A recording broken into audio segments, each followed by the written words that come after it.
Yay Networks. 13 has been my lucky number for a while. Like, it's always a sign of good things to come for me.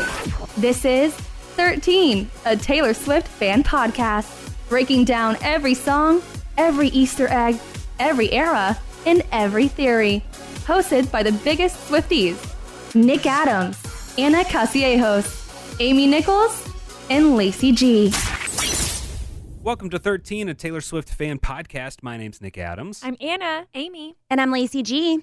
And we have an email address, but we haven't read many emails that people have sent us. And I'll blame myself.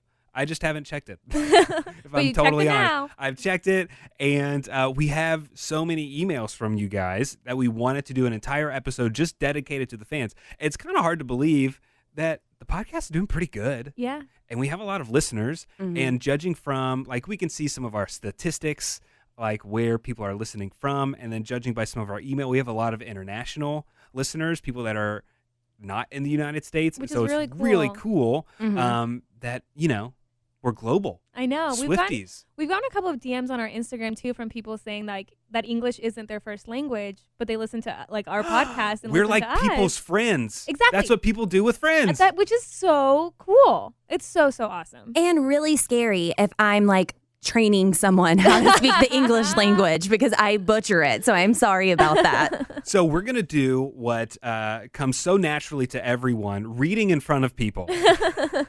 It's something I've never been good at. Did anyone else get terrified in class to read in front of people? Yeah. Popcorn to Amy. Yeah, and I was the person that, like, I would read it, but just to get it out, and I wasn't retaining what I was saying. Yeah, never. And then the teacher would be like, so what does that mean? I'd be like, I don't know. Yeah. I don't know what I said. I just read it. I would just start crying. I get so choked up. I can't. Public speaking. I can't believe I'm on a podcast, y'all. Public speaking is terrifying to me. Attention is terrifying to you. Yes. Okay, so I'm going to start. Okay. I got an email that just jumped out at me about how cool this was. So this is from Taylor Robinson. She said, "Hello, fellow Swifties. I'm happy I found this podcast. It's my new favorite thing to listen to on afternoon walks. I was finally able to have my wedding after postponing last year due to the pandemic. I'm a huge Swiftie, so naturally, it was subtly Taylor Swift themed. For our bar decorations, I wanted some themed drink names. So I went through all of her albums, and just like you guys do, to make my drink menu. So she sent a picture of what the little drink menu looked like at the bar at her wedding reception. And at the top it says, "You can make me a drink." That was the title of the page. And so here's what her drinks were. Oh my God. Are you ready for it? You could order that. That is, and then below it said Island Breeze and the Lights Down Low. Oh my God. It's a rum and coke. For King of My Heart, the subtitle on it was "Up on a Roof on a Schoolgirl Crush, Drinking Beer out of Plastic Cups." That was beer. Oh. In a plastic cup? I hope so. I would assume so. Oh my God. You could order The Lover at Taylor's wedding, and it said "Take Me Out and Take Me Home." That was the vodka soda with cranberry. Love. You could order The London Boy, "Babe, Don't Threaten Me with a Good Time." That's a gin and tonic. "This is why we can't have nice things. There are no rules when you show up here." That was called a Pink Whitney, which I had no idea what that was. Me neither. It's vodka and pink lemonade. Oh. Or Sounds maybe good. maybe it was pink flavored pink vodka with lemonade. I don't Something remember. along those Something like lines.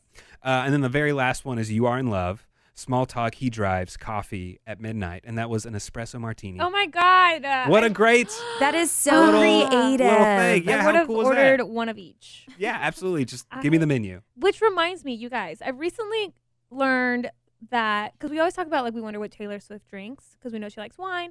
Did you guys know that she really likes old fashions? I think I've heard that before. Yeah. There's another artist named Fletcher, and she told a story on TikTok about how she met Taylor Swift, and Taylor Swift was drinking an old fashioned, and, like, she thought that was, like, so cool. And so now I'm gonna have to start drinking old fashions. What's her knew it from the first old fashioned we were cursed? Yeah. Old fashioned, There you go. yeah, Drink. incredible. I can't drink old fashions. I want to because they look classy, Man, but I've that tried. bitters. Yeah. I know. I don't like it, but I'm gonna have to because Taylor does. Mm-hmm. Yeah, I've tried and I can't get into it. So I have an email from somebody who also incorporated Taylor Swift into her wedding.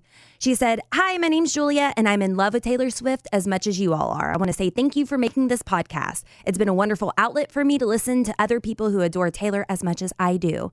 I wanted to tell you a little bit about my Taylor journey. From the beginning, I had enjoyed her music. First song I ever heard was Tim McGraw, but it was her Speak Now that she released in 2010 when I really became obsessed with her. I was on my way to visit my now husband at the local radio station, and they played the entire album and reviewed it. I think that it was just about the first 3 songs that I developed this overwhelming feeling that I had to go buy the album. Her music just spoke to me. Her and I are the same age. My birthday is 6/26/1989, and 26 is my lucky number. 13 plus 13 equals 26. True Swiftie, if you've got math in here. And her music has paralleled my life in a lot of ways. I fell in love with both Taylor and my husband in 2010. He even went with me to go see her on the Speak Now tour. Over the past 11 years, I feel like I've grown up with Taylor. She has helped me cope through some of the worst times in my life and also celebrating with the best. My husband and I got married in 2020. COVID happened, but we made do and had a smaller, more intimate wedding. And I walked down the aisle to an acoustic version of Taylor's Me. Oh, Wow, that's cool. And of course, I wanna sprinkled hear it. Taylor into every few songs during dinner and reception. Again, thank you for making the podcast. Love, Julia. I want to hear that acoustic version Yeah, of me. that'd be pretty neat to hear. And what a cool wedding. Just the fact that you can incorporate Taylor Swift into your wedding. Oh, Gosh, yeah. Julia, that had to be so cool. All right, here is hi guys. Number 1, I love you all. But number 2, why don't y'all discuss the debut album Taylor Swift? There's such good ones on that one. And you could have discussed on the second episode about the songs that y'all cry to. I literally remember the first time I heard Taylor was when the Tim McGraw video came on CMT, and I was so captivated by her. And then she goes on to say, I just love when the album is acknowledged and would love to hear y'all discuss it. I love the podcast exists now. Keep it up, Daniela. I think we'll get to it. We'll get to it. You know, Yeah. at least for now. We'll see what happens with the re-release schedule and stuff. But I Yeah. think what we want to do is break down her re-releases, her re-recordings, because we play a lot of music. We We'll wanna give take- be all of that energy and effort be put towards Taylor. Mhm. The Taylor's attention on her version. Taylor's version song. So that's what we're trying to do. And with the one-offs, I haven't mentioned it because I'm just not very familiar with it. Yeah, there's a lot of one-offs, you know, things from movies and documentaries and stuff like that we haven't gotten to. And we'll do that at some point. We have so much to get to, I know. just in general. so exciting. So all we know now is that we're breaking down Red, which will take quite a while. So who knows what we're going to do after this? Because if she I mean, surprise drops debut, then that's that'll that's be what'll what be we next. do, yeah. Okay, so here's an email from Tal. It's a little lengthy. Hello, Tal. Tal did get really personal, so I'm gonna just share what I think Tal Sure. would be okay with us sharing. He wrote, "Hi, Amy, Nick, Lacey, and Anna. My name is Tal. I'm a Swiftie over 10 years now from Israel, and I wanted to share with y'all how important I think Soon You'll Get Better is to me. By the way, it's so fun to listen to fellow older Swifties geek out over Taylor, as I'm a 31-year-old guy. Ever since the album Lover was released, I see many fans ranking the tracks on the album, and a lot of them are ranking Soon You'll Get Better as last or the bottom 5 rankings, saying it's hard to listen to, and that's why it's ranked so low. I 100% understand that perspective, but I have to say the song doesn't deserve to be last on so many fans' rankings. The fact that it's tough to listen to is what makes the song so impactful and powerful. My mom dealt with various types of cancer, including brain tumor, just like Andrea, and my mom died on her 70th birthday last year on September 12th. And I have to say, I love Soon You'll Get Better. I never skip it, and it actually makes me remember her nowadays. It makes me think of my mom, and when the song came out, she was still in fairly good shape, and the song helped me cope with it. Soon You'll Get Better and Marjorie are in my top 3 of Lover and Evermore, as Marjorie came out 3 months after my mom's passing, and I'm so grateful to have these songs. Just wanted to share with y'all that there's at least one Swiftie who loves Soon You'll Get Better, ha ha ha. It makes me think of my mom, but the good memories. By the way, my favorite album is Folklore." So it kind of reminds me of you, Amy. Yeah. Yeah, Amy, where did you rank this? It was number 2 for me. Number 2 for you? And I'm sure Tal really appreciates that. Yeah. She's just so vulnerable. Well, and I'm really sorry for your loss. I am glad that Taylor was able to help you get through it, though. Yeah. That's nice to have that sort of outlet to help you deal. And who says it better than Taylor Swift? So, I Right, mean, exactly. that's really nice. Thank you for listening, Tal. And he said he's from Israel? Yeah. Man, that's cool. Very cool. I have an international one here. This is from Rashi. She's from India, and she says, "Hey guys, your podcast is so addictive, super fun. It makes you fall in love with it every single time. I tried listening." Ooh, she's throwing some shade here. "I tried listening to some other Taylor Swift podcasts, but honestly, I started judging them and comparing it with yours. None of them match the energy and enthusiasm you guys put in."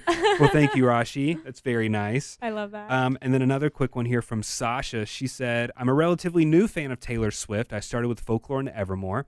So far, the only albums I've listened to fully are Fearless, Taylor's version, Folklore, Evermore, Lover, and Reputation. Should I wait for the re-recordings before listening to her older music, or should I go ahead with the older ones like 1989, Red, Debut?" Well, that's What do you think? exactly what I'm doing. I'm learning this all for the first time because I was a later Swiftie. I came in, her first full album that I listened to was Reputation. I knew her hits. I enjoyed her and admired her. I just didn't listen to all of the albums. And now that we're breaking them down, for me, it's fun to be able to learn as I'm listening to it. Yeah. So I'm not cheating and going ahead. I don't want no spoilers. It's kind of I'm going to find out all about it. That's kind of funny to me that like you consider her older albums to be spoilers. I kind of love that. But I do love that. Like, I mean, people become Swifties at all sorts of different times. Yeah. We can't gatekeep Taylor Swift. No, you listen to know? it however you want to listen to it. Yeah. But welcome now. I mean, at least you've learned about her now and you're on that side. But of yeah. course. So that's my vote. How do y'all feel about it? Should she start working ahead and listening or waiting, I mean, learning with me? She didn't really say exactly like how she was doing it. I mean, should she wait? I don't think you have to wait. I think No. you go ahead and listen to it if you want to. If you want to, or if you consider it spoilers. Like Yeah, Lacey if you does. consider spoilers. But, you know, I still think you should consume her music in some way. You know what I mean? Yeah, like, absolutely. I think it's fine. You're going to throw Scooter 2/4 cent if you listen to the albums. It's not going to be that crazy if one person does it. But, yeah. I'll send you the physical copy so you don't have to. Anna, tell him what joke you did today. What joke did I do today? To our coworker. Oh my God, yes, so good. Our coworker Justin, he knows that we're obsessed with Taylor Swift, and earlier today there's a song he wanted me to listen to by City Girls, and he was like, "Give me your phone, give me your Spotify. I'm gonna add it to your playlist." And I was like, "Okay, well if you're gonna add a song to my playlist, let me add a song to yours." He was okay. So I got his phone and I got his Spotify. Instead of adding one song to his playlist, I added Taylor Swift's complete discography to his queue. So no matter what he's listening to, the next song that it comes up on his Spotify is going to be a Taylor Swift song until he eventually starts to just skip them all. Has he noticed yet? Has he said anything? He sent me a voice memo and he was like, "How many Taylor Swift songs did you queue up?" And he was like, at first I was like, "Yeah, this is good. I like Love Story. I guess I accidentally listened to the entire Evermore album." Hilarious.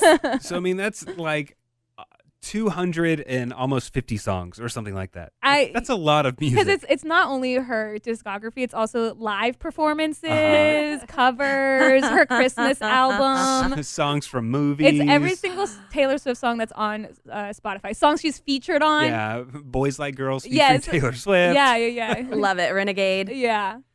So this email kind of hit home with me. They said, "Hi, 13 Podcast. My name is Jonah Hamilton, and I'm 20 years old, and I just started listening to your podcast. I'm a big Taylor Swift fan. I just listened to the episode Meet the Swifties, and I loved it. And I'd like to share what I like about Taylor since you said we can share our favorite things about Taylor. I started being one of her biggest fans starting a few months ago after Folklore was released because she is a super talented songwriter, like how the Beatles wrote their music. Plus, Ozzy Osbourne is a big fan too. She inspired me to expand my taste in music because I used to be genre limited with only hard rock and metal music." Interesting.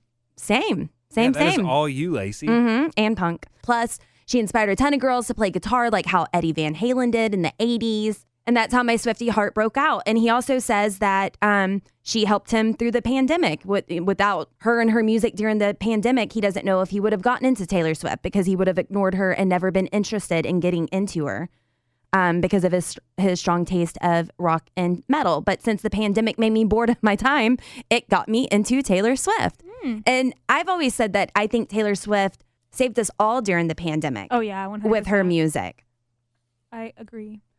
That's pretty cool, Lacey. Maybe you and Josh could go to like a Linkin Park concert Get out of together. here. Out of here. I know y'all how much Outta you guys here. love. Josh, let me Linkin know how Park. you feel about Linkin Park. They're the worst. Blink-182 as well. What? Get out of here. You don't like Blink-182? No. This is what? No. Oh I- my God. No. Wow. Can't. Yeah, Jonah Hamilton would agree with me. Okay, here's one. Hello, my name is Chloe, and I am 14 years old, and I'm a super fan of both Taylor Swift and your podcast. I have a suggestion. I love Taylor Swift so much, and this podcast is perfect. It's interesting, long enough, and expresses all Swifties' love for Taylor. My suggestion is maybe do some shows on songs from Folklore or Evermore, too. I have a lot of friends who would like to hear that happen. Thank you for taking the time to read my email, and I hope you take my suggestion into consideration. Taylor Swift for life. Thanks again, Chloe. And I'm going to say yes. Oh, yeah. Oh, absolutely. We will get to it. Oh, we yeah. will. We'll get to it. You know, we break each album down on its own, As an and then album, we yeah. move on, as an album. So we're in the Red era now.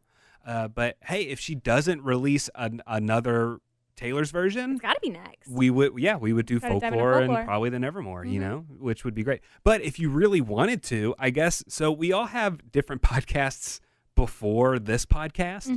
And every time Taylor Swift would release an album, we would do an album review. It would just be one long, like, hour and a half, 2-hour episode. Which is crazy. where we would break down each song, would get, 5 to 10 minutes. minutes or Yeah. something. We would break everything down. And it'd usually be like the week after it had dropped on a Friday. So we Yeah. didn't have a ton of time to go through everything and see all the theories yet. But like, there's a lot of our old podcasts that you could go and just look for them. It would be kind of funny to listen back to it to see What's changed. It would have been really our initial reactions to certain songs. Yeah, because Anna and I started doing one for Reputation Mm-hmm. when that came out. And then I think we all started doing them right after that for Yeah, we've Lover, done Lover, Lover, Folklore, and Evermore. Evermore. Yeah. Mm-hmm. Okay, so this email is from Megan Lawrence. She said, "Hi, the 13 podcast. I've been binging your episodes the past couple of days, and I just had to share my thoughts with you guys. I love all the Taylor dialogue and speculation. It's one of my favorite things to do with my friends, so here are some things that I wanted to share. Like you guys discussed, I'm also devastated that Cruel Summer was not a single. It is my favorite off of Lover. Did you see the leaked supposed radio interview that confirmed there was a music video? If that's true, then we were robbed. I also mourn Getaway Car because that would have been a potential bomb single as well. Also, in one of your episodes, you speculated whatever happened to the scarf, and I thought that I would bring it up that there was a picture of Jake Gyllenhaal wearing it. No. She said the audacity of the man. Yes. She actually attached the photo to the email, so I'll show it to you guys. In a Yeah, little bit. please. And then also in regard to champagne problems, when you guys speculated on the line how evergreen our group of friends don't think we'll say that word again, you wondered which word she's referring to.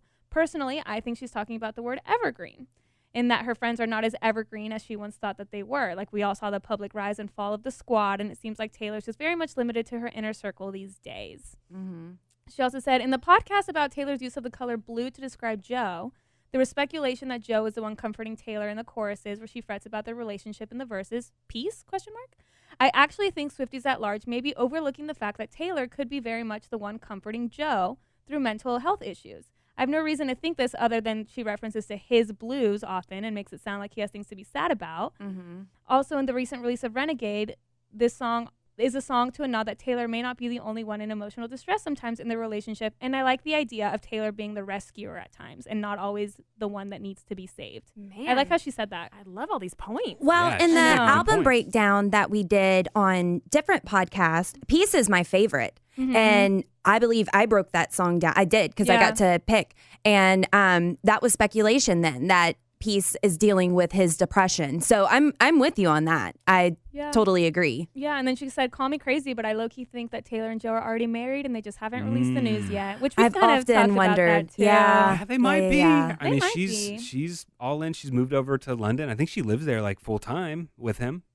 And also super cool, she sent us a bunch of links to mashups of songs, We'll of have to Taylor have Swift a songs. listening party later. Yeah, we'll have a listening party. It's really cool. There's also some on here that's like Taylor Swift matched up with Harry Styles or with Olivia Whoa. Rodrigo and things like that. So I'll send you guys the links. I've got Fun. some Thank you. 1D related fan mail as it relates to Taylor Swift. This is from Callie. She says, "Hi, I'm Callie. I have a very complicated relationship with Taylor. I got into Taylor Swift in elementary school when 1989 was released. My parents took me to the concert in Atlanta at age 8. How cool is that? 8 Very years old going cool. to that concert. Then when she disappeared, it was trendy to hate Taylor. She goes on to say she stopped listening to Taylor that much. Her mom still took her to the Reputation tour. She didn't listen a whole lot because she was then absorbed into One Direction fandom. Oh, And I guess interesting. there was a big rift in One Direction fandom that you couldn't like Taylor Swift. Really? Yeah, I guess. Well, I mean, I guess with Harry and Um, Taylor, you can't Like them like both. Taylor Swift. But I don't feel like there's bad blood there. We Yeah. can now. Yeah. Maybe not in that moment. And then she said, but recently I've gotten into Swiftie TikTok, and I saw your TikTok, which led me Aw. to the podcast. And I found some other popular fans in the One Direction fandom that said it was okay to like Taylor. So she started listening to Taylor again. And so now I've been going back to y'all's first podcast, and I'm listening to them all in order. And thank you for getting me back into Taylor. Aw. Yay! that cool? What an honor. Yeah. Wow. What an honor. One Swiftie at a time. Mm-hmm. Another person wrote in, this is Ethan. Ethan wrote in and said that he loves the podcast so much. I got to say, as a Swiftie who's also a Directioner, I was offended that during Nick's concert, he brought up NSYNC for the encore instead of the rest of One Direction to join Harry and Taylor. But I did appreciate that Harry was there. Also unrelated, but in art, we are doing graffiti, and I had to pick an alias, so I chose Swiftie. Anyways, thanks for being obsessed with Taylor enough to make this podcast. That's Ethan. Oh, no, I'm offended, Nick. Ethan. Come on. I know, right? Man, she could have a second encore. Yeah, Also One Direction. Now that I think about it, that was kind of rude. But maybe not with Zayn. Zayn wouldn't be there. Because Zayn's been mean to Gigi, who Gigi is friends with Taylor. Oh, you're right. Yeah. So I like that they picked Swiftie as their name. I'm so annoying. I went and did trivia night with some friends one night, and it was 80s trivia. And there's a mixture of people, guys, girls, all kind of different ages. And they're like, well, what do we name our group? I said, Taylor Swift, obviously. And they're like, no. So they ended up naming the group Goonies, and I put Taylor Swift's Goonies. So we were Taylor Swift's Goonies. I love that. Love that. I have this from Marcel. She's 13 years old, and she said that our podcast helps get her through long days of homeschooling. And she's an absolute fan. She's a huge fan of Taylor Swift, has every song on CD, vinyl record, and piano music book. Oh. She became a fan of Taylor Swift when she was just 7 years old and received 1989 for a Christmas present. And from that day on, I have been devoted to listening to her music. Marcel said she would love it if we would break down her favorite songs, Red, which we're getting to. Yes. And Paper Rings, which we've done. So, yeah, go back and check that out if you have not yet. But she said that would fill her heart with joy to no extent. Can't wait to get to Red. Awesome. Mm-hmm. Okay, I have one more from Lynn, and I think this is a great idea. Hey, Nick, Lacey, Amy, and Anna. Hope you're all well. Have you ever considered doing an episode about cats? You could discuss Just cats in the movie. I think The movie just Cats? all Just cats in general. Just, Let her finish. Sorry. Lynn goes on to say you could discuss Meredith, Olivia, and Benjamin Button, as well as the music videos which feature the cats, her cat TikToks, song lyrics related to cats. There's also the Andrew Lloyd Webber musical Cats when Taylor got to go to cat school. And this is funny because she said, I'm not sure whether the film got released, though. It did. Not a lot of people saw it. Nick did. I did.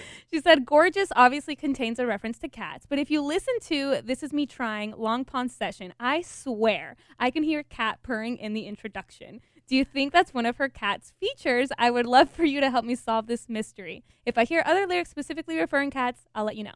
Aw. And great Thank you, idea. Lynn. Thank you for being our podcast producer. I We really know. appreciate We will that. have to do a whole episode about cats. Yeah. Because even on Taylor's TikTok, like her bio says like this is a cat account or Mhm. something.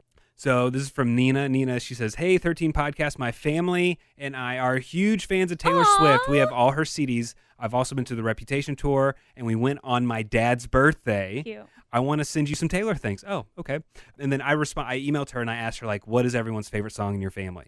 And she said, my dad's favorite song is Wildest Dreams, Taylor's version. Love. And Today Was a Fairy Tale, Taylor's version.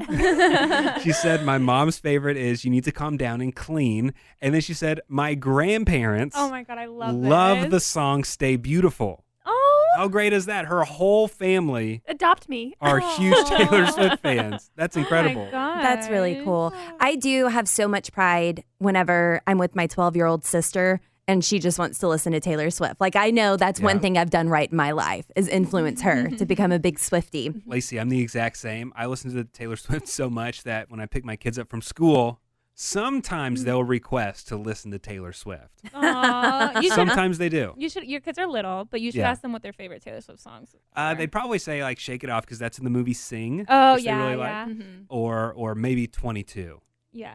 Those are fun songs. So cute.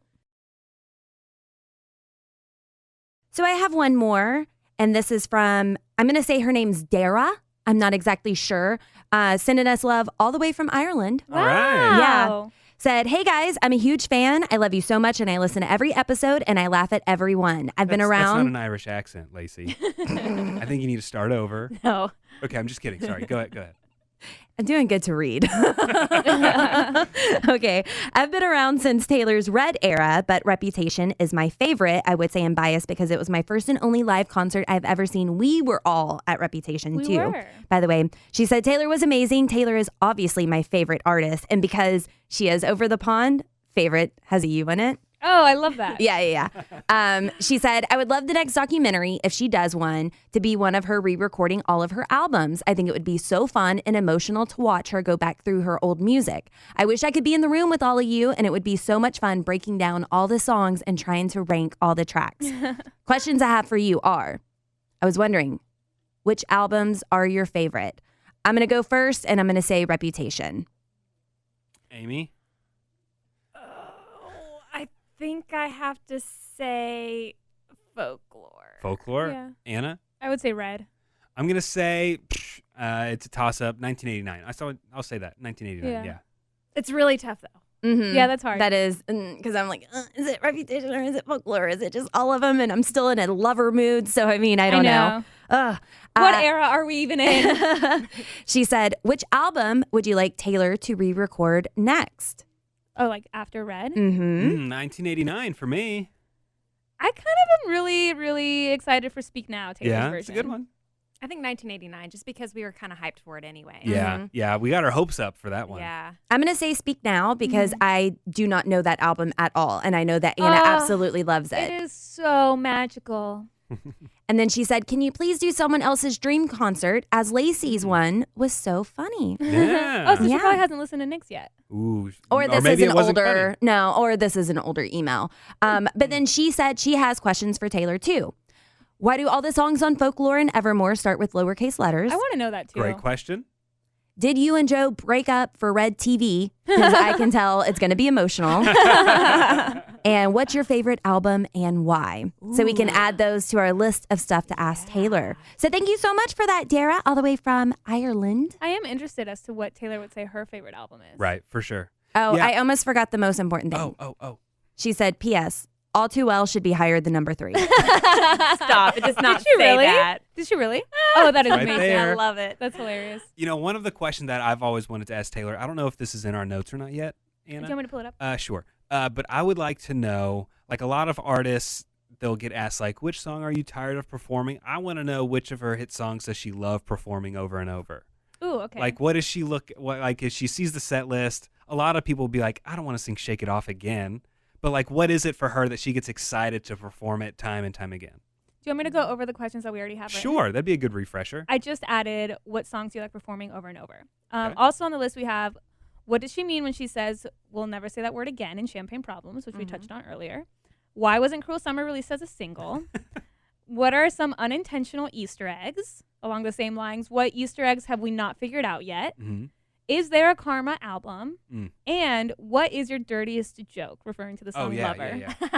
So that's, we have this running list on my notes on my phone. Which is great. So I have one last one from Cecily. She wrote us with like an Easter egg, a possible theory. We're talking about 1989. So she's saying a random thing I found that could be an Easter egg. There are 6 stripes on Taylor's sweater in the Wildest Dreams Taylor's version cover.